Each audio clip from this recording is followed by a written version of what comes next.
Bismillahirrahmanirrahim. Welcome to all my students. I hope you all are safe and well.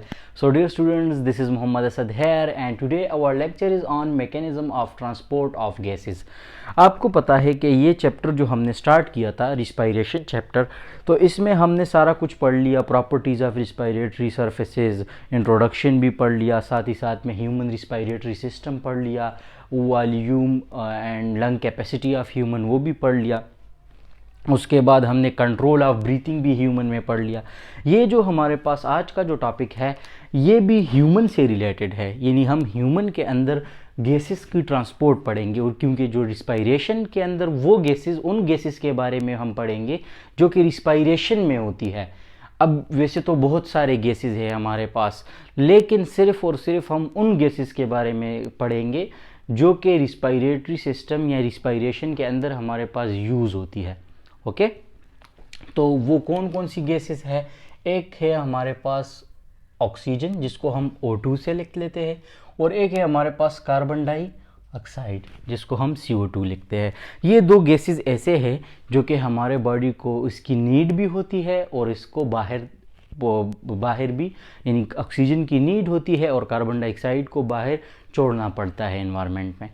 Okay, तो CO2 and oxygen, blood transported oxygen from lungs to different tissues and carbon dioxide from tissue to the lungs। अब इनकी transport किस तरह होगी, थोड़े background, थोड़ा introduction पढ़ लेते हैं, फिर उसके बाद इंशाल्लाह हम अपना टॉपिक स्टार्ट करते हैं। ओके, आपको पता है हमारे अंदर, ह्यूमन के अंदर जो लंग्स होती है उनकी, यहाँ पर मैं डायग्राम बना लेता हूँ। ह्यूमन में दो लंग्स है, तो ये मैंने दो लंग्स बना लिए। जो ह्यूमन है उसके जो लंग्स है वो कोऑर्डिनेट करते हैं विद आउटर इन्वायरमेंट। ओके, बाहर इन्वायरमेंट के साथ, यानी माहौल से वो क्या लेते हैं, एयर लेते हैं। और एयर के अंदर ऑक्सीजन भी होता है, साथ ही साथ में कार्बन डाइऑक्साइड भी होता है और नाइट्रोजन भी होता है, बहुत सारे गैसेस होते हैं। लेकिन हमें चाहिए क्या? ऑक्सीजन चाहिए, ऑक्सीजन चाहिए। ओके, तो ये ट्रांसपोर्ट जो होगी गैसेस की, ये ऑक्सीजन और कार्बन डाइऑक्साइड की ट्रांसपोर्ट जो होगी ये दो चीज़ों के दरमियान होगी, लंग्स और टिश्यू के दरमियान। ये लंग्स हो गए और नीचे मैंने टिश्यू लिख लिया। अब टिश्यू क्या है? बेसिकली टिश्यू के अंदर बहुत सारे सेल्स हैं जो इकट्ठे होकर टिश्यू बनाते हैं, और हमारे अंदर बहुत सारे सेल्स हैं, millions of cells are present inside our body. हमारे बॉडी के अंदर कितने, बहुत सारे सेल्स हैं, और उसके अंदर हमने पढ़ा था कि डिफरेंट फंक्शंस परफॉर्म होते हैं जिसके लिए एनर्जी की ज़रूरत होती है, एटीपीज़ की ज़रूरत होती है। और वो जो खुराक बना है, जब खुराक आ जाए सेल के अंदर, अब सेल के अंदर खुराक आ गया है, वो किस फॉर्म में है? C6H12O6। अब मैंने आपको बताया था जब रिस्पायरेशन होगी, एनर्जी प्रोडक्शन होगी, एनर्जी प्रोड्यूस होगी, तब हमारे पास ये बाहर से ये जो ऑक्सीजन है ये यहाँ टिश्यू में आएगा, सेल के अंदर आएगा, और ये इस ग्लूकोज मॉलिक्यूल के साथ बाइंड करेगा, O2 बाइंड करेगा और हमारे पास प्रोड्यूस करेगा क्या? CO2। इसको ब्रेक करेगा, CO2 आ जाएगा प्लस H2O आ जाएगा प्लस ATP मॉलिक्यूल बन जाएंगे। तो ये ATP तो हम डिफरेंट फंक्शंस के लिए परफॉर्म कर लेंगे, यानी अगर सेल के अंदर कोई एंजाइम बन रहा हो या कोई काम, ग्रोथ हो रही हो सेल की, या सेल डिवीजन हो रही हो, तो उस दौरान ये ATP क्या कर लेते हैं, यूज़ हो जाते हैं। बाकी हमने वाटर और ATP के साथ कुछ भी नहीं करना है।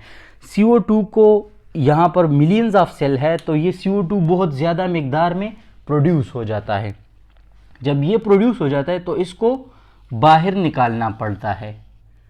कहाँ? बाहर निकालना पड़ता है। और ऑक्सीजन यहाँ पर यूज़ होती है, तो ऑक्सीजन को बाहर से, यानी इन्वायरमेंट से लंग्स तक, और लंग्स से फिर कहाँ? टिश्यू तक आना पड़ता है। तो अब बेसिकली आपको समझ आ जाएगी कि ऑक्सीजन लंग्स से, क्योंकि ऑक्सीजन की नीड है टिश्यू में, लंग्स से टिश्यू में किस तरह आएगी वो तरीका हम पढ़ेंगे। और दूसरे लेक्चर में हम पढ़ेंगे कि ये जो कार्बन डाइऑक्साइड बन गया है तो इसको बाहर कैसे पहुंचाना है। तो ये टिश्यू से बाहर जाके लंग्स तक आएगी, और लंग्स से फिर हम हवा बाहर जब छोड़ते हैं तो कार्बन डाइऑक्साइड को बाहर फेंकेंगे। ओके, तो ये जो ट्रांसपोर्ट होगी ये किसके दरमियान होगी? लंग्स और टिश्यू के दरमियान होगी। ऑक्सीजन O2 लंग्स से टिश्यू तक आएगी, और वो किस तरह आती है वो मैकेनिज्म हम पढ़ेंगे। और कार्बन डाइऑक्साइड टिश्यू से लंग्स तक जाएगी। ओके, और ये किसके थ्रू आएगी? ब्लड के थ्रू चले आएगी, क्योंकि आपको पता है यहाँ पर भी टिश्यूज़ मौजूद है, पैर के अंदर भी टिश्यूज़ है, डिफरेंट बॉडी के अंदर टिश्यू है, और सर्कुलेशन क्या करता है? ब्लड सर्कुलेट करता है। तो ये लंग्स से ऑक्सीजन ब्लड में जाके टिश्यू तक आएगी, और टिश्यू से यानी सेल तक आ जाएगी, और फिर सेल से ब्लड में कार्बन डाइऑक्साइड जाके लंग्स तक जाएगी। ओके, तो ये थोड़ा बैकग्राउंड था ताकि आपको बेसिक कंसेप्ट समझ में आ जाए कि किस तरह ट्रांसपोर्ट होती है। ओके, ये मैं मिटा लेता हूँ, और अभी हम पढ़ते हैं क्या? Transport of oxygen in blood. Okay, transport of oxygen in blood. अब थोड़ा बहुत आपको मैं बता लेता हूँ कि दो फॉर्म में ऑक्सीजन की क्या होती है, कैरिंग होती है। एक जगह से दूसरी जगह ले जाने की, यानी लंग से टिश्यू तक ले जाने का जो तरीका होता है वो दो फॉर्म में ऑक्सीजन कैरी होता है। एक होता है oxyhaemoglobin, in the form of oxyhaemoglobin, और दूसरा होता है in the form of dissolved in plasma. अब ऑक्से हीमोग्लोबिन और प्लाज्मा, अगर आपको पता है कि यार अगर ब्लड के अंदर ऑक्सीजन ने ट्रांसपोर्ट करना होता है तो ये प्लाज्मा क्यों और ऑक्से हीमोग्लोबिन की फॉर्म में क्यों? क्योंकि जो ब्लड होता है हमारे पास, यहाँ पर मैं आपको ब्लड की भी थोड़ी बहुत इंट्रोडक्शन दे देता हूँ। ब्लड के अंदर हमारे पास बहुत सारे कंपोनेंट्स होते हैं। उसके अंदर प्लाज्मा होता है, RBCs होते हैं, रेड ब्लड सेल्स होते हैं, वाइट ब्लड सेल्स होते हैं, WBC मैं लिख लेता हूँ, प्लेटलेट्स होते हैं। Okay, platelets. तो ये चार चीज़ें होती है ब्लड्स के अंदर। अब कार्बन डाइऑक्साइड ऑक्सीजन जो है वो RBC के अंदर 97% RBC के थ्रू होता ब्लड ही के अंदर है, लेकिन RBC एक डिफरेंट सेल्स होते हैं इनसाइड द ब्लड, जो कि हमारे पास 97% ऑक्सीजन को कैरी करेगा। ओके, और ये जो प्लाज्मा है इसका ज़्यादातर हिस्सा वाटर पर मुश्तमिल है, वाटर पर H2O पर मुश्तमिल है, साथ में बहुत सारे और भी कंपोनेंट्स हैं। तो 3% जो हमारे पास ऑक्सीजन बढ़ जाए तो वो इसमें डिजॉल्व होके कैरी होती है from lungs to tissue. Okay, तो ये मैंने आपको बता दिया कि किस तरह ऑक्से हीमोग्लोबिन की फॉर्म में होगा और किस तरह, और ये जो ऑक्से हीमोग्लोबिन बनेगा तो RBC के अंदर एक मॉलिक्यूल है जिसको हम हीमोग्लोबिन बोलते हैं, और वो दो चीज़ों से मिलकर बना होता है। एक उसका हीम ग्रुप होता है, यानी आयरन पार्ट होता है, आयरन, और दूसरा उसका प्रोटीन पार्ट होता है। ओके, तो उसकी स्ट्रक्चर के बारे में हम नहीं पढ़ेंगे, लेकिन सिर्फ आपको इतना याद रखना है कि RBC के अंदर एक कंपाउंड होता है, एक मॉलिक्यूल होता है जिसको हम हीमोग्लोबिन बोलते हैं। ओके, तो ये जो in the form of oxyhaemoglobin है इसको हम पहले डिटेल में समझते हैं कि किस तरह की ट्रांसपोर्ट होती है। ओके, तो ऑक्से हीमोग्लोबिन के लिए सबसे पहले आपने याद रखना है क्या?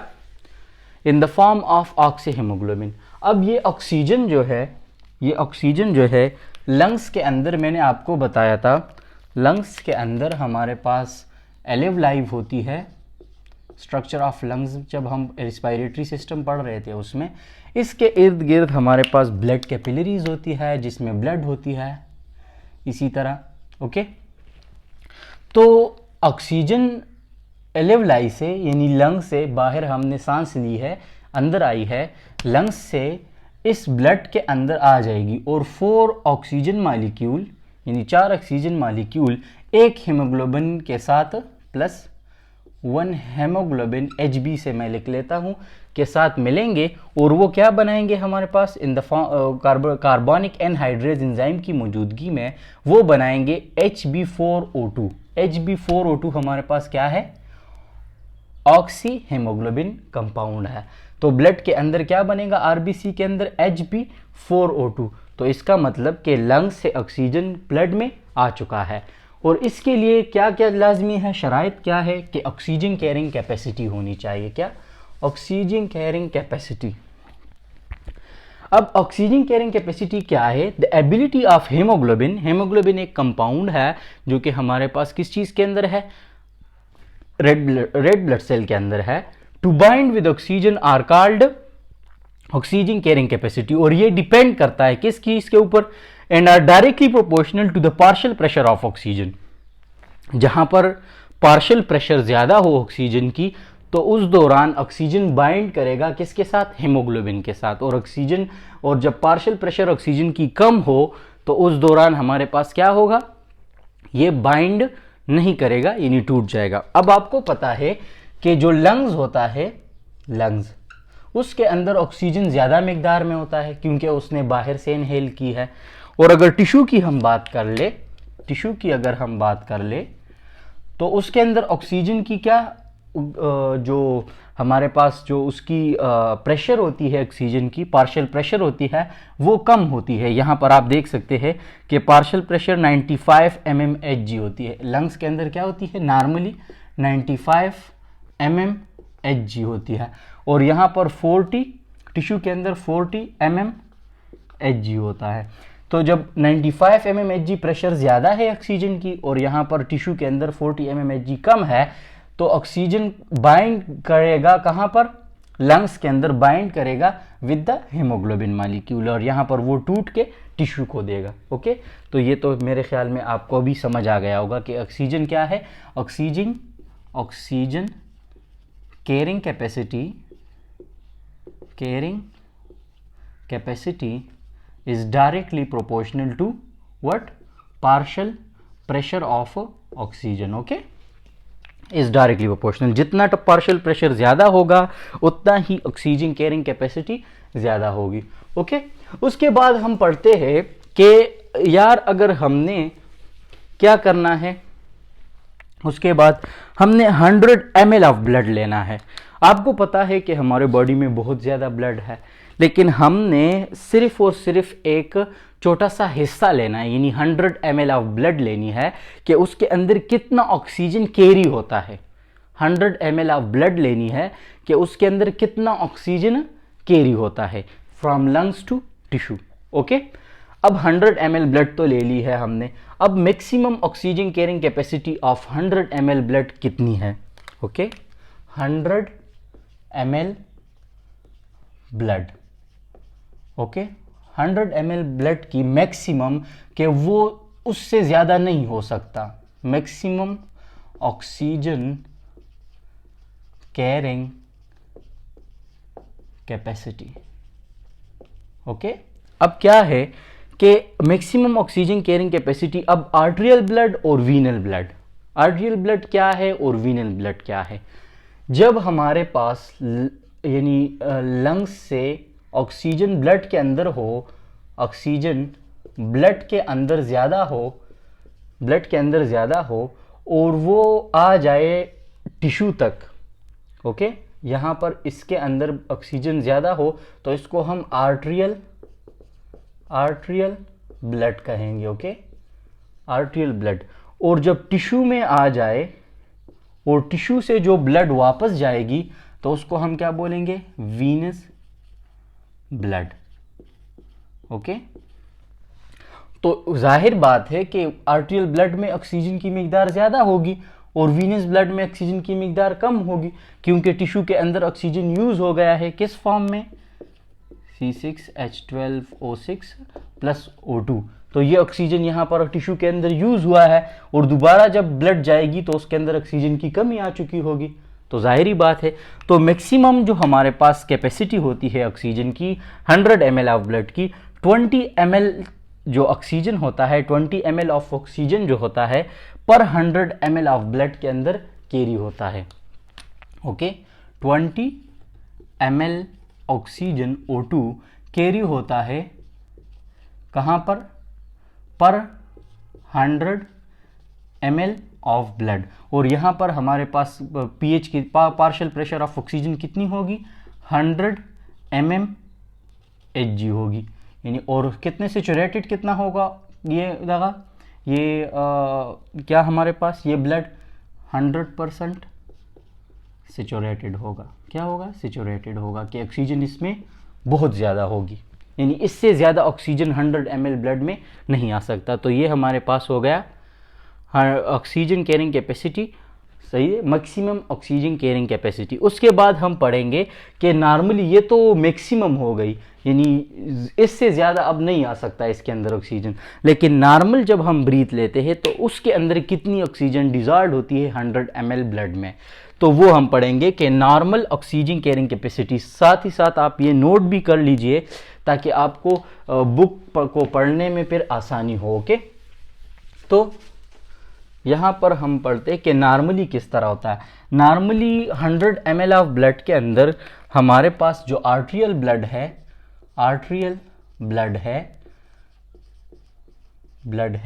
उसके अंदर होता है कितना, 19.4 ml O2 डिजॉल्व होता है पर 100 ml ऑफ ब्लड। ओके, और जो हमारे पास वीनस ब्लड होता है उसके अंदर कितना होगा, और इसके लिए पार्शियल प्रेशर कितना होगा, 95 mmHg होगा, और ये सेचुरेटेड कितना होगा, 95% सेचुरेटेड होगा। ओके, अब ये आर्टियल ब्लड है, यानी वो ब्लड है जो लंग्स से स्टार्ट होके टिश्यू तक जाएगी। ओके, टिश्यू तक जाएगी, तो ये क्या है, आर्ट्रियल ब्लड है। अब टिश्यू से जो ब्लड आएगी उसको हम वीनस ब्लड बोलेंगे, वीनस ब्लड। ओके, अब यही ब्लड जब टिश्यू तक आ जाए और टिश्यू से वापस जाती है तो टिश्यू के अंदर इसकी जो हमारे पास वीनस ब्लड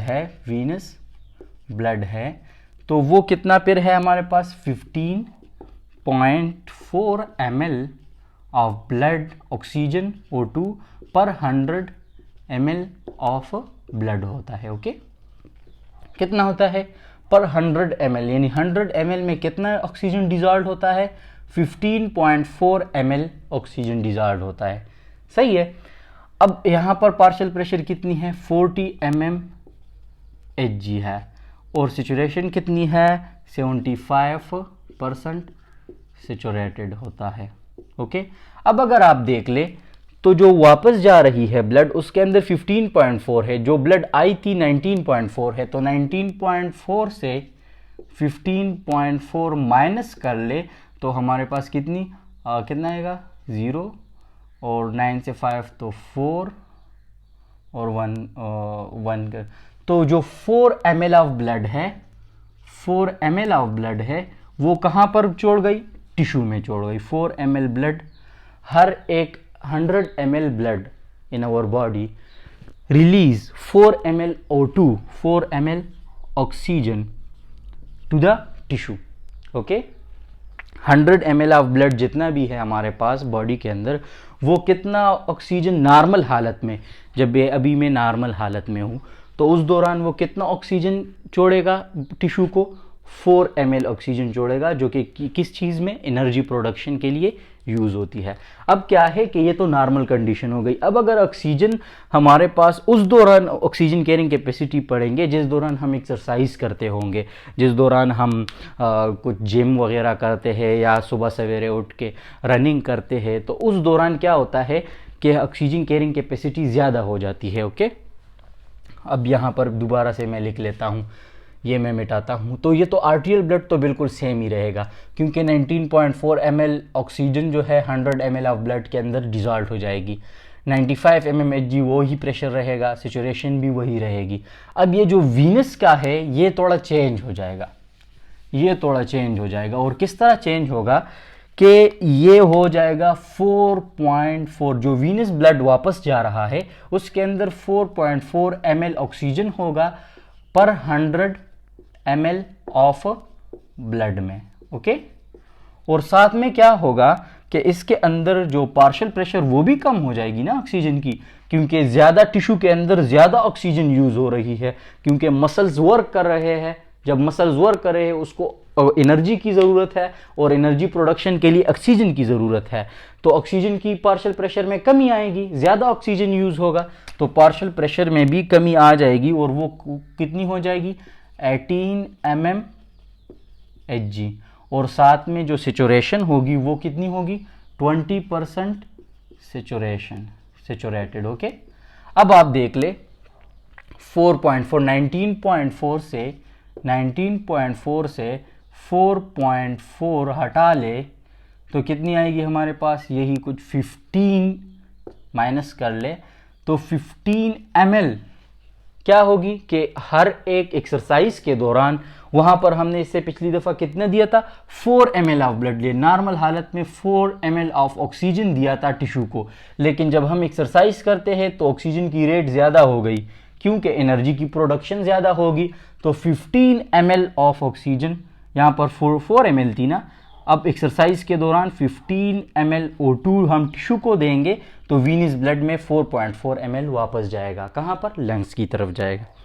ओके, तो ये तो था किसके बारे में, ऑक्सीजन कैरिंग कैपेसिटी के बारे में, जो in the form of what, oxyhaemoglobin, कि ये हीमोग्लोबिन के साथ यानी रेड ब्लड सेल के अंदर ये जब कैरी करता है तो ये कुछ इस तरह की हमारे पास इसकी ट्रांसपोर्ट होती है, और हमने एग्जाम्पल लिया था कि हमने सिर्फ 100 ml ऑफ ब्लड के अंदर ये स्टडी करना है। ओके, अब आगे जाके इन the form of dissolved in plasma वो पढ़ेंगे। ओके, कि जो ऑक्सीजन वो बहुत कम है ना, 3% है ना, अब ये ज़्यादा 97% जो ऑक्सीजन की कैरिंग कैपेसिटी होती है, की ट्रांसपोर्ट होती है, वो इन the form of oxy haemoglobin होता है, लेकिन जो डिजॉल्व्ड इन प्लाज्मा होती है वो बहुत कम मिकदार में होती है, यानी अबाउट हाउ मच 3% होती है, तो 0.3 ml, तो इसकी जो मैक्सिमम हमारे पास कैपेसिटी होती है, मैक्सिमम कैपेसिटी होती है वहां पर कितनी थी, पर 100 ml कितनी थी,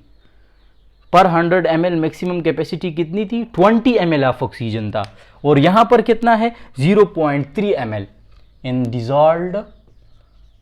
डिजॉल्व्ड प्लाज्मा। ऑक्सीजन जब प्लाज्मा में डिजॉल्व हो जाए तो जो हमारे पास मैक्सिमम होती है तो 0.3 ml O2 डिजॉल्व होता है पर 100 ml of blood plasma. Okay, plasma में लिख लेता हूं। ओके, ये मैक्सिमम कैरिंग कैपेसिटी। ओके, और इसके लिए पार्शियल प्रेशर भी कितनी होनी चाहिए, 100 mm Hg होनी चाहिए। ओके, अब जब हमारे पास यहाँ पर भी वीनस और आर्ट्रियल का जिक्र होगा, क्योंकि वीनस ब्लड के अंदर भी प्लाज्मा है और आर्ट्रियल ब्लड के अंदर भी प्लाज्मा है, तो नॉर्मल हालत में क्या होगी, normal oxygen carrying capacity in plasma. Okay, अब नॉर्मली क्या होगा कि आर्ट्रियल ब्लड के अंदर, आर्ट्रियल ब्लड यहाँ पर मैं दोबारा से लिख लेता हूँ, लंग्स एंड टिश्यू, तो जो ब्लड लंग्स से आ रही है उसको हम आर्ट्रियल ब्लड, जिसके अंदर ऑक्सीजन ज़्यादा है, ओके, ग्रेटर का निशान में लिख लेता हूँ, और टिश्यू से जो ब्लड जा रही है उसको हम वीनस ब्लड। तो आर्ट्रियल ब्लड के अंदर कितना होगा, 0.29 oxygen ml of oxygen ml of O2 पर 100 ml of blood plasma. Okay, और इसके लिए पार्शियल प्रेशर कितना होगा, पार्शियल प्रेशर 95, वही से 95 mm Hg होगा। ओके, 95 mm Hg होगा। पार्शियल प्रेशर ऑफ ऑक्सीजन कितना होगा, पार्शियल प्रेशर ऑफ ऑक्सीजन 95। अब वीनस ब्लड की अगर हम बात कर ले, वीनस ब्लड की, तो उसके अंदर हमारे पास 0.12 ml of O2 are dissolved from and 100 ml of blood plasma, और इसके लिए पार्शियल प्रेशर कितना होगा, 40 mm Hg। ओके, तो अगर आप देख ले यहाँ पर, तो जो आर्टियल ब्लड था जो लंग्स से टिश्यू तक आ रहा था, जो ब्लड जिसके अंदर ऑक्सीजन थी वो कितनी थी 0.29, ओके। और जो दोबारा जा रही थी वीनस ब्लड उसके अंदर 0.12।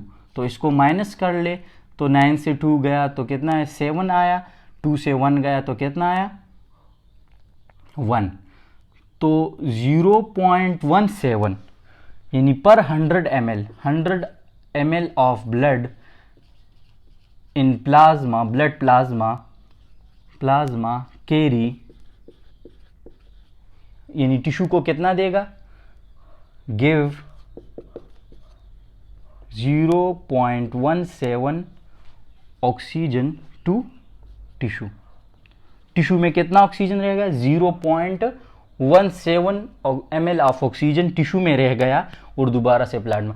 तो ये हमने पढ़ा बहुत सारे, ये ईटा में भी बहुत सारे क्वेश्चन इससे वो ऐड कर लेते हैं, बहुत सारे एमसीक्यूज आते हैं, क्योंकि इसके अंदर बहुत सारे स्टूडेंट्स भी कंफ्यूज हो जाते हैं कि यार क्यों इस तरह होता है, टिश्यू के अंदर कितना अभी नॉर्मल हालत में कितना ब्लड रह गया 100 ml ऑफ ब्लड में से, अब एक्सरसाइज के दौरान क्या हुआ। तो ये सारा कुछ था about the mechanism of transport of gases.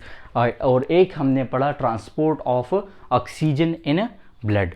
अब इसके बाद हम दूसरा लेक्चर जो हम पढ़ेंगे उसके बारे में हम वो क्या, उसके अंदर हम क्या पढ़ेंगे कि ट्रांसपोर्ट ऑफ कार्बन डाइऑक्साइड।